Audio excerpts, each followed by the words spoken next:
Assalamualaikum sahabat Alikna semua, berjumpa lagi dengan saya ya, Muhammad Iqbal di channel Alikna Family. Allahumma sholli ala sayyidina Muhammad. Di sini kita mau bahas permasalahan dari penyebab ketiga ya, di mana orang terjerumus kepada riba. Yang ketiga ini adalah dia nggak mau repot ya, mau urusannya mudah dan cepat ya. Di saat kepepet, sahabat semua, memang banyak orang-orang yang mau ngambil jalan pintas, ya. Tapi sebenarnya sahabatku, bahwa orang yang kalau kita ngambil jalan pintas, carilah jalan pintas yang belum tentu membahayakan kita. Jangan mencari jalan mudah yang pada akhirnya nanti membuat kita menjadi sulit. Jangan kita mencari yang mudah yang pada akhirnya nanti malah mencelakakan kita. Ya, sahabat semua. Lebih baik kita mencari proses yang dia agak sulit, tapi dia di akhirnya nanti menjadi mudah. Ya, prinsipnya adalah lebih baik kita itu mudah di akhir, ya, lebih baik kita prosesnya agak sulit di awal, ya, tapi pada akhirnya nanti semakin lama akan semakin mudah, tidak menyulitkan kita. Ya, memang sekarang banyak proses di mana kalau mau mengikuti transaksi riba itu prosesnya cepat, ya, prosesnya mudah. Bahkan kalau kita lihat sahabat semua, orang-orang yang ada di kantor yang di situ terjadi riba itu, kalau kita datang itu luar biasa, senyum, sapa, ramah, bagus melayani kita. Tapi nanti ketika mereka sudah tahu saatnya di mana kita di situ kena, ya, maka di situ nggak ada lagi senyum, nggak ada lagi sapa, nggak ada lagi kalimat-kalimat manis yang ramah di dalam menyambut kita. Itu menunjukkan apa, sahabat semua? Ini sesuai dengan apa yang dikatakan Allah. Innalladzina ya'kuluna riba la yaqumuna illa kama yaqumul ladzi yatakhabbathu syaitanu minal mas. Orang yang memakan riba itu mereka tidak berdiri kecuali sebagaimana berdirinya orang yang kerasukan syaitan.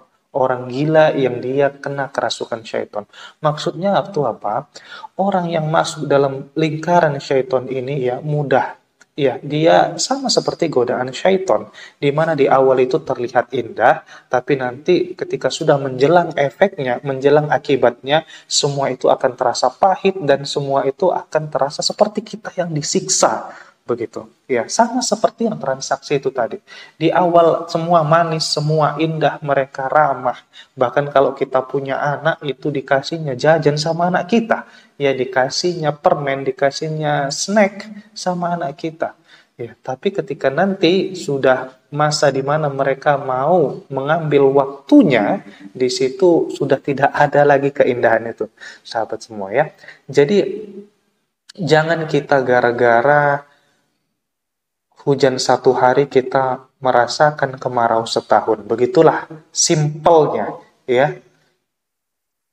Jangan gara-gara yang manis itu kita lupa bahwa sebenarnya itu adalah racun.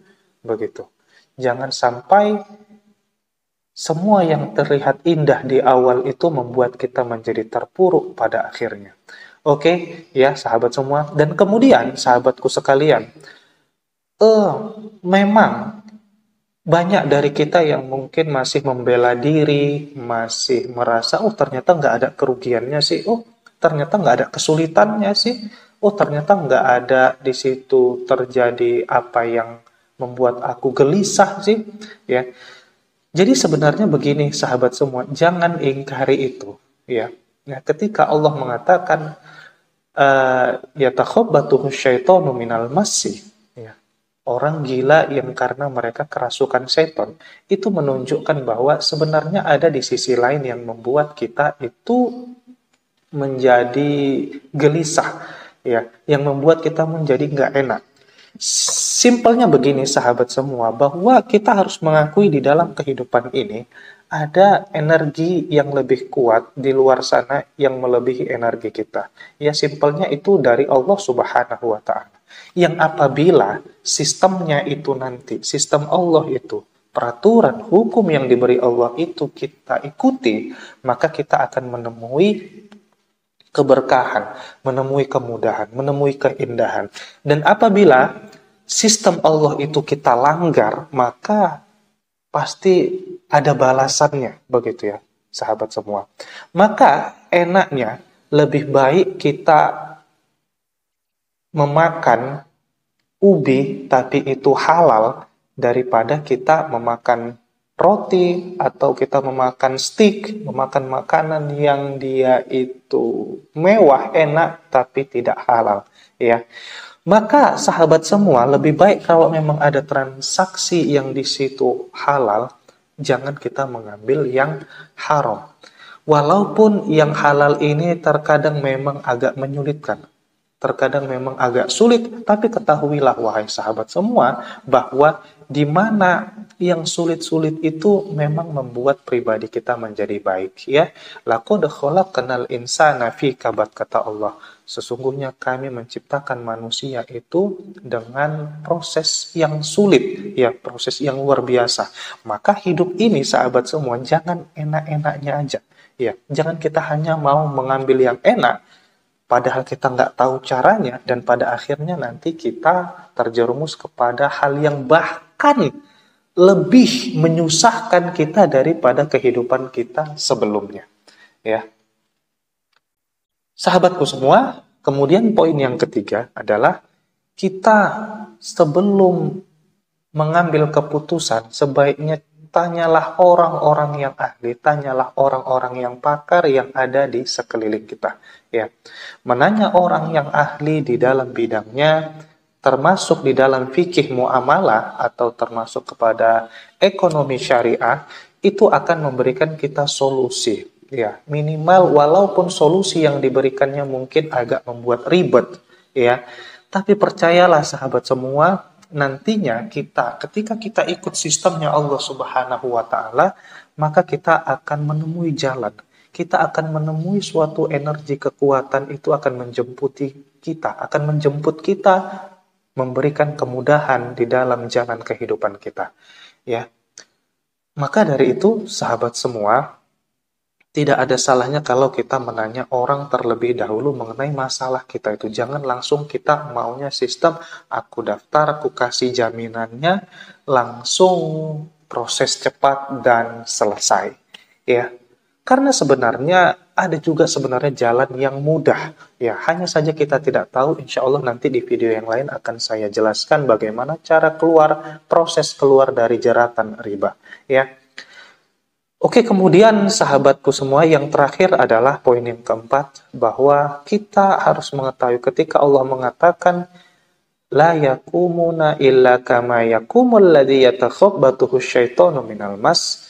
Di situ kita mengetahui bahwa ketika kita ikut dalam jeratan riba ini, ikut dalam proses transaksi riba ini, itu menunjukkan kita masih mau ikut dalam lingkaran syaitan. Lingkaran syaitan ini, sahabat semua, Allah mengatakan memang kita di dalam ayat itu, kalau kita lihat Allah memang mengatakan ini pakai kata kiasan, pakai kata kinayah, ya. Orang gila yang mereka seperti kemasukan syaitan, memang kita lihat di dalam prosesnya, fakta yang terjadi di lapangan adalah kita nggak melihat orang yang ikut riba itu seperti orang gila.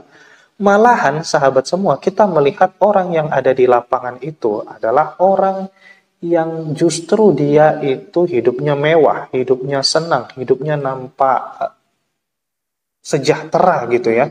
Hidupnya itu nampak bahagia, orang yang mengikuti riba itu. Tapi pada hakikatnya ketika Allah mengatakan mereka itu gila karena kerasukan setan, itu maksudnya adalah kegelisahan di dalam hati yang itu selalu dirasakan orang-orang yang terjerat riba ini. Ya, kita melihat orang-orang yang mereka hidup dengan kemewahannya, yang itu dimulai dengan proses transaksi riba mereka.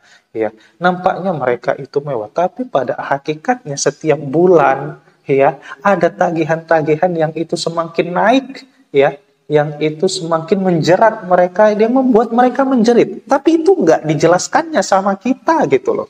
Ya, maka sahabatku semua, coba kita rubah mindset, jangan hanya melihat dari luar. Coba pikirkan apa yang terjadi di dalam. Ya, nah yang di dalam itu nggak banyak yang tahu loh. Tapi kita dari mana taunya? Kita akan tahu dari ayat-ayat yang dijelaskan Allah, yang pada akhirnya Allah menjelaskan bahwa di luarnya itu nampak bahagia loh, tapi di dalam hatinya mereka itu kecewa, gelisah, sedih, dan mereka juga merasa merana gitu. Gara-gara apa? Gara-gara jeratan riba yang setiap bulannya itu harus mengejar mereka, yang mereka itu nggak bisa lari dari situ. Yang apabila mereka lari justru malah semakin menambah repot karena nanti ada tagihan tambahan, ya, denda di situ atau penalti, ya. Oke, sahabat semua, maka dari itu intinya bahwa kalau ikut syaiton, ikut sistem syaiton itu tidak ada yang membuat kita bahagia. Ikut sistemnya syaiton itu tidak ada yang membuat kita semakin makmur. Oke, bagi orang yang meminjamkan, ya, bagi orang si pembuat sistem riba itu tadi memang hidupnya di dunia oke. Hidupnya di dunia itu nampak mewah, nampak senang. Tapi sahabat semua, kemewahan dan kesenangan itu tidak selalu menjadi ukuran dari keriduan Allah terhadap hambanya. Nanti kita bisa mengetahui bahwa kehidupan ini ada fase yang selanjutnya, di mana setelah kita hidup di dunia, kita nanti akan melanjutkan kehidupan kita di akhirat. Mungkin disitulah nanti akan ditunjukkan Allah di mana-mana kita ini yang sebenarnya tidak sesuai dengan jalannya. Ya, baik sahabat Alikna semua, kiranya ini yang bisa saya sampaikan dari poin ketiga ini. Mudah-mudahan ini bermanfaat. Nanti tuliskan di kolom komentar kalau ada pendapat yang lain atau prinsip-prinsip yang lain dari sahabat. Dan saya undur diri dulu. Terima kasih. Assalamualaikum warahmatullahi wabarakatuh.